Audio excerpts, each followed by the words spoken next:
السلام علیکم۔ کیا واقعی سحری میں ایک ایسی غلطی ہے جس سے روزہ ہی نہیں ہوتا، یا پھر ہمیں ڈرا کر آدھی ادھوری بات بتائی جا رہی ہے؟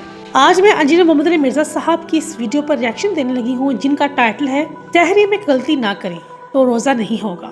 کیا یہ بات قرآن و حدیث سے ثابت ہے، یا پھر یہ صرف ایک جذباتی دعویٰ ہے؟ ہم بات کریں گے دلیل کے ساتھ، حق کے ساتھ، بغیر کسی تعصب کے۔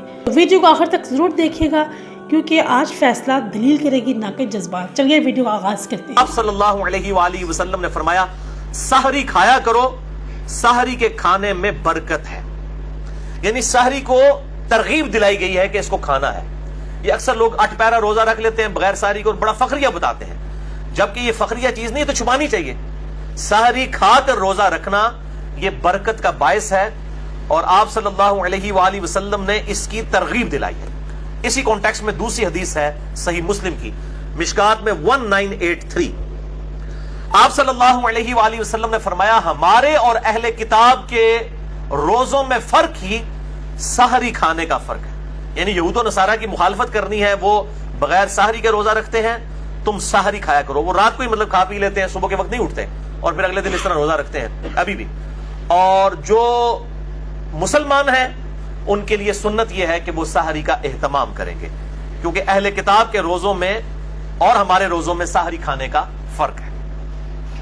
تو جان بوجھ کر سحری نہیں چھوڑنی چاہیے۔ اگر مجبوراً چھوٹ گئی اور کوئی شخص یہ سمجھتا ہے کہ میں بغیر سحری کے 8 پیرا روزہ رکھ سکتا ہوں تو وہ رکھ لے، لیکن اگر اس کو بعد میں احساس ہوتا ہے کہ میں روزہ نہیں نبھا سک رہا تو روزہ توڑ دے، اس پہ کوئی گناہ نہیں ہے، کفارہ نہیں ہے، ایک روزے کی قضا کر لے گا۔ اگر کسی کی سحری رہ گئی ہے اور اسے یہ یقین ہے کہ میں روزہ نہیں رکھ سکتا، روزہ نہ رکھے، اس دن چھوڑ دے۔ اب اللہ تعالیٰ کی طرف سے کیٹاسٹرافک کنڈیشن آئی ہے، وہ ایک روزے کی بعد میں قضا دے دے، اور اگر رکھ بھی لیا ہے اور بعد میں احساس ہوا کہ نہیں نبھے گا تو روزہ توڑ سکتا ہے، اس پہ گناہ بھی کوئی نہیں ہے، کفارہ بھی کوئی نہیں، ایک روزہ قضا کر لے گا۔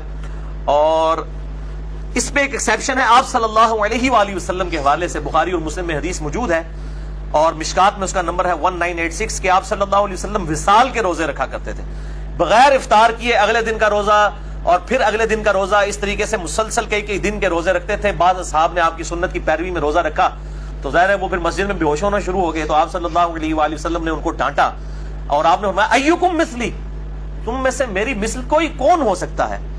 میں رات کے وقت میرا رب مجھے کھلا بھی دیتا ہے، پلا بھی دیتا ہے۔ تو آپ صلی اللہ علیہ وسلم کی ایک خصوصیت ہے کہ آپ مسلسل افطار کیے بغیر روزے رکھ لیا کرتے تھے۔ یہ آپ صلی اللہ علیہ وآلہ وسلم کی خصوصیت ہے، امت میں کسی کو اجازت نہیں۔ ان کو کہتے ہیں وصال کے روزے، وصل کہتے ہیں نا ملنے کو، یعنی روزے ملاتے جائیں، یہ آپ صلی اللہ علیہ وآلہ وسلم کی خصوصیت ہے۔ تو آپ نے فرمایا ایکم مثلی، تم میں سے کون میری مثل ہو سکتا ہے؟ کسی صحابی نے نہیں کہا کہ قل انما انا بشر مثلکم، اے نبی تم فرما دو کہ میں انسان ہونے میں تمہاری طرح ہوں۔ صحابہ کو یہ بات پتہ تھی کہ یہ مثل کے اعتبار سے ایز اے اسپیشیز بات نہیں ہو رہی، بلکہ آپ کے مرتبے کی بات ہو رہی ہے، اور آپ کا مثل واقعی کوئی نہیں ہو سکتا۔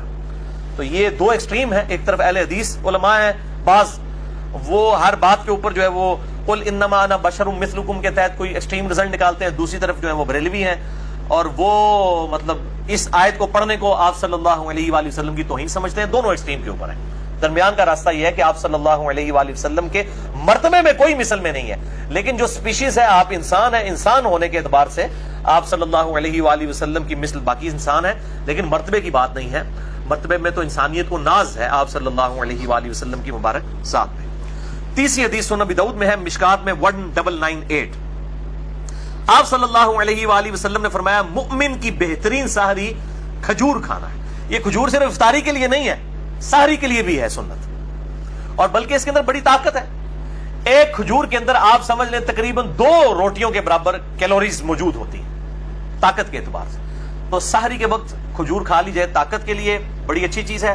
اور دوسرا، اگر دہی کا استعمال کیا جائے تو پھر دن کے وقت پیاس کے معاملے میں اللہ تعالیٰ کی طرف سے عافیت رہتی ہے۔ یہ فزیکل فینومینا آف نیچر ہے، جو لوگ دہی کا اہتمام کرتے ہیں سحری کے اندر، پھر دن کے وقت پیاس کے معاملے میں ان کے لیے آسانی ہو جاتی ہے۔ چوتھی حدیث سنن نسائی میں ہے، موقوفاً سیدہ حفصہ رضی اللہ تعالیٰ عنہا سے، یعنی ان کا قول ہے، مشکات میں 1987 حدیث کے فٹ نوٹ کے اوپر شیخ زبیر علی زئی صاحب نے اس کی تحکیم کی ہوئی ہے، کہ سیدہ حفصہ کہتی ہیں جو شخص طلوع فجر سے پہلے روزے کی نیت نہ کر سکے یا نیت نہ کرے تو اس کا کوئی روزہ نہیں ہے۔ یہ رمضان کے روزے کی بات ہے۔ اگر فجر کا وقت شروع ہونے سے پہلے یعنی ختم سحری سے پہلے اس نے روزے کی نیت کی، یعنی رات کو ڈاواں ڈول تھا، شاید سفر پہ جانا تھا یا کوئی اور عذر تھا، اب وہ رات کو اس کو کلیئر نہیں تھا میں روزہ رکھوں گا یا نہیں رکھوں گا, تو اب اسے فجر کا وقت شروع ہونے سے پہلے نیت کرنی ہوگی. ویسے تو ہم رات کو جو سوتے ہیں وہ ہماری نیت ہوتی ہے, وہ یہ نہیں ہے کہ کوئی آپ نے کوئی زبان سے نیت کرنی ہوتی ہے, دل کے ارادے کا نام ہے. نیت کے بغیر تو کوئی کام بھی نہیں ہوگا. بخاری اور مسلم کی متفق علیہ حدیث ہے, بخاری کی پہلی حدیث یہی ہے اور مشکات کی بھی پہلی حدیث یہی ہے, انما الاعمال بالنیات, اعمال کا دار و مدار نیتوں پر ہے. لیکن نیت زبان سے نہیں کرنی ہوتی. جب ہم وضو کرنے لگتے ہیں تو کیا زبان سے نیت کرتا ہوں, نیت کرتا ہوں اس وضو کی خاص واسطے نماز عشاء کے, نہیں, دل کا ارادے کا نام ہوتا ہے. تو نیت دل کے ارادے کا نام ہے. اور یہ جو دعا جو ہے وہ نیت کی مشہور ہے, یہ بالکل جعلی, جھوٹی, فیبریکیٹڈ ہے. وَبِصَوْمِ غَدٍ نَوَيْتُ مِنْ شَهْرِ رمضان, میں رمضان کے کل کے روزے کی نیت کرتا ہوں. کل کا روزہ کیا, وہ روزہ تو آج کا ہوتا ہے, کیونکہ رمضان کے اندر تو مغرب کے بعد سے ہی جو ہے وہ دن شروع ہو جاتا ہے. ابھی دیکھیں آج شعبان کی 30ویں تھی, لیکن ہم نے قیام اللیل کیا ہے کیونکہ رات رمضان کی مغرب کے بعد شروع ہو چکی ہے. کل انشاءاللہ تعالی پہلا روزہ ہے. تو وہ بالکل جعلی دعا ہے, بالکل ثابت نہیں, کسی ضعیف روایت میں موجود نہیں ہے. تو یہ فرض روزے کی نیت رات کو ہونا وہ ڈیفالٹ میں ہوتی ہے, یہ ضروری ہے. ہاں اس شخص کے لیے جو اب ڈاواں ڈول ہے میں کل سفر پہ جاؤں گا یا نہیں جاؤں گا, پھر اس کو فجر سے پہلے ذہن میں نیت کو حاضر کرنا ہوگا. البتہ نفلی روزے کی نیت کا کوئی نہیں ہے مسئلہ. نفلی روزے کی نیت آپ ظہر سے پہلے بھی, زوال آفتاب سے پہلے بھی کر سکتے ہیں. اسی کانٹیکسٹ میں صحیح مسلم میں حدیث ہے مشکات میں 2076 کہ اما عائشہ رضی اللہ تعالیٰ عنہ کہتی ہیں کہ آپ صلی اللہ علیہ وآلہ وسلم بسا اوقات گھر تشریف لاتے اور پوچھتے کچھ کھانے کے لیے ہے, ناشتے کے لیے, تو میں کہہ دیتی یا رسول اللہ کچھ بھی نہیں. تو آپ فرماتے چلو ٹھیک ہے میں آج پھر روزہ رکھ لیتا ہوں, یعنی بغیر کھائے پیے, اور نیت بھی اس وقت کی نفلی روزے کی. اور سیدہ عائشہ کہتی ہیں آپ روزہ رکھ لیتے اور بسا اوقات کسی کی طرف سے کوئی گفٹ آ جاتا ناشتے کے طور پر, تو آپ صلی اللہ علیہ وسلم اسی وقت اپنا روزہ افطار بھی کر لیتے کہ چلو ناشتہ آ گیا تو روزہ توڑ بھی دیتے, اور پھر نفلی روزہ ظاہر توڑ دیں گے, اس کی نہ کوئی قضا ہے نہ کوئی کفارہ ہے. یہ حنفیوں کا بالکل باطل موقف ہے. جو عبادت خود نفلی ہے اس کا قضا اور کفارہ کیسے ہو سکتا ہے, واجب تو ہے نہیں ہے. تو نفلی روزہ کو جان بوجھ کے بھی توڑ دیں, نہ قضا ہے نہ کفارہ ہے نہ کوئی گناہ کا کام ہے. البتہ فرض روزہ اگر کوئی جان بوجھ کر توڑے گا تو میں پچھلی دفعہ اس کے کفارے کے حوالے سے ڈسکشن کر چکا ہوں. تو یہ نفلی اور فرض روزوں کا فرق سمجھیے گا. 5ویں حدیث بھی بخاری اور مسلم دونوں میں ہے, مشکات میں 2001. اما عائشہ رضی اللہ تعالیٰ عنہ کہتی ہیں کہ آپ صلی اللہ علیہ وآلہ وسلم احتلام کی وجہ سے نہیں بلکہ کسی اور وجہ سے, اور سیدہ عائشہ نے یعنی وہ پردے میں بات کی, یعنی میاں بیوی کے ازدواجی تعلق کی وجہ سے آپ صلی اللہ علیہ وآلہ وسلم جب طلوع فجر اس حال میں کرتے کہ آپ جنوبی ہوتے, یعنی آپ پر غسل فرض ہوتا. اب احتلام والا معاملہ تو اس سے بھی زیادہ کریٹیکل ہے, وہ تو انسان کے اختیار میں بھی نہیں ہے.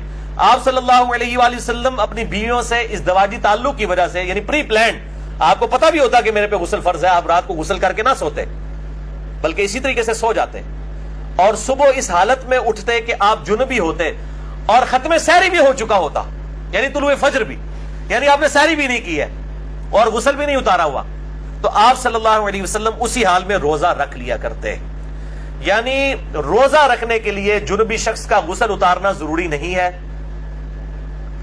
بغیر غسل اتارے بھی وہ سحری کھا کے روزہ رکھ سکتا ہے. فجر کا وقت داخل ہونے کے بعد غسل کر لے, یا اگر فجر کا وقت داخل ہونے کے بعد اٹھائے تو 8 پہرا روزہ رکھنا چاہ رہا ہے تو بعد میں غسل اتار لے, جس طرح آپ صلی اللہ علیہ وآلہ وسلم کے کیس میں ہوا. اور یہ بڑی ڈیٹیل حدیث بخاری اور مسلم میں ہے کہ حضرت ابو ہریرہ یہ فتویٰ دیا کرتے تھے کہ جس پہ غسل فرض ہو جب تک غسل نہیں اتارے گا وہ شخص روزہ نہیں رکھ سکتا. تو اس کے جواب میں اما عائشہ نے جب یہ حدیث سنائی تو سیدنا ابو ہریرہ نے اپنے فتوے سے رجوع کیا.